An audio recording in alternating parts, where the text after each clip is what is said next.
Fantastic Friday. So today we are at the end of our week and you've all done a fantastic job. I hope you learned lots and lots and managed to spend some quality time with your family. In today's lesson, we are going to be going through guided reading first and then our English lesson, which is going to be a combination of grammar and writing, as we're going to be up-leveling our newspaper articles today. But before we do that, this is your quote of the day. A little progress each day adds up to big results. So if you do a little bit each day, you can still progress in your learning. Do not feel too pressured to get everything done all in one day. As long as you're submitting something to me every single day, I'll be really, really pleased. So keep going, keep working hard, and to those of you who submit to me many times a day, I say thank you. You are doing an amazing job. Keep it up, do your best, that's all we can ask for. So for today's lesson, you are going to need an exercise book or lined paper, a pen, a pencil, a ruler, your newspaper article, your newspaper checklist, your newspaper word mat, and your literary talent. So pause the video here while you go ahead and get those things. Okay, so your LI for today is to show an understanding of text. So this is your LI for guided reading.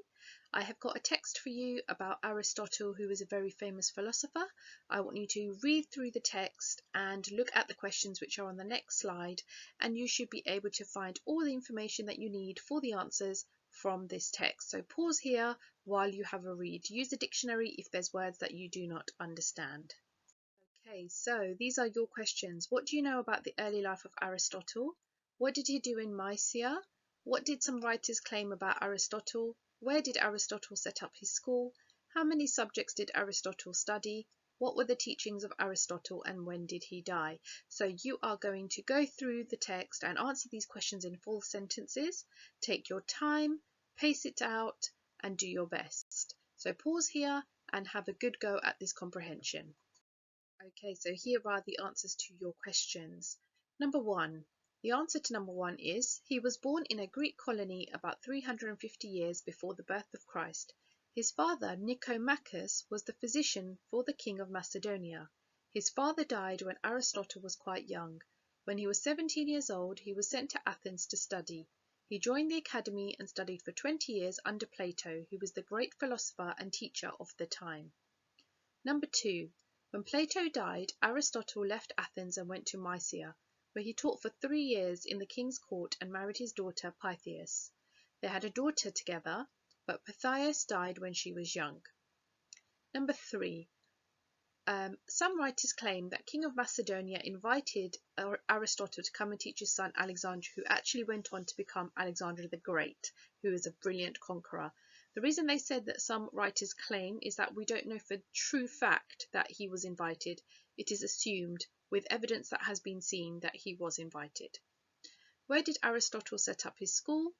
It was in Athens. It was called the Lyceum, and it continued for more than 200 years, so after he died as well. How many subjects did he study? Well, he was very, very clever, and he studied a whole range of subjects, which you can see below in the answer. And he obviously was a very, very studious person and always wanted to learn. Number six, what were the teachings of Aristotle and when did he die? So Aristotle believed that people needed to be neutral. They needed to have a good kind of understanding of things, not be too extreme on things. And so he believed that people who had a neutral and good understanding were able to make their own decisions. He died soon afterwards in 322 BC at the age of 62. So please tick, cross, correct as is necessary and let me know how you got on. Okay, so now we're moving on to our English lesson. So we're going to be doing editing and improving. So please underline the date and LI before you begin. And we are going to be looking at up-leveling. Remember, up-leveling a sentence is making a boring sentence into a much more interesting sentence. So there's one here for you as an example. The wolf guarded the babies. And we can change that into, curiously, the calm, nurturing wolf, who normally growled at humans, guarded the vulnerable, abandoned babies. Okay, so you need to have a look through and have a think about what things did we add to that sentence to make it exciting. Well, we've added expanded noun phrases, relative clauses, and fronted adverbials. Okay, and we're going to go into detail into each one just to give us an idea and a reminder of what those are. So the first one we're looking at is fronted adverbials. So remember, fronted adverbials are information about how an action is done, about the character's personality, or about the time that things have happened. Okay, so we've got 3 examples there. Without hesitation, Riyadh reached up to grab the ball. Every evening, Maya practices with her guitar. And cheekily, Lisa smiled when she saw her cards. Please remember to put a comma after every fronted adverbial because that is how it is done. Okay, and I want to see that in your writing. So pause here so you can have a look through and make notes if needed. Okay, so your next one is expanded noun phrases. Now remember, that is when you are adding adjectives into the sentence and describing the noun in more detail. So instead of some brochures, we have some exciting holiday brochures. Instead of a pig, we have a cute pink pig. And instead of the unicorn, we have a majestic, magical unicorn. So again, pause, make notes as necessary, and we'll move on once you are done. Okay, so let's move on to relative clauses. So relative clauses are clauses that add additional information in the text, and they're often embedded into the middle of the sentence. They have a relative pronoun which introduces the relative clause. So the squirrel, which was halfway up the tree, clung onto the trunk. So you're adding extra information about the squirrel, and you're using which is a relative pronoun. Sebastian, who was previously undefeated, now stands in 4th place. Again, who is the relative pronoun there, and the storm that was predicted yesterday almost capsized the boat, and again that is your relative pronoun. So pause the video here. Okay, so I hope you have kind of understood about those 3 things. We have talked a lot about them in year 6, so it should have been kind of a revision for you anyway. So now we're going to go through an example together. The boy held open the door. So for expanded noun phrase, the things you need to identify first are where are the nouns in the sentence. You have the boy and you have the door. Okay, so what do they look like?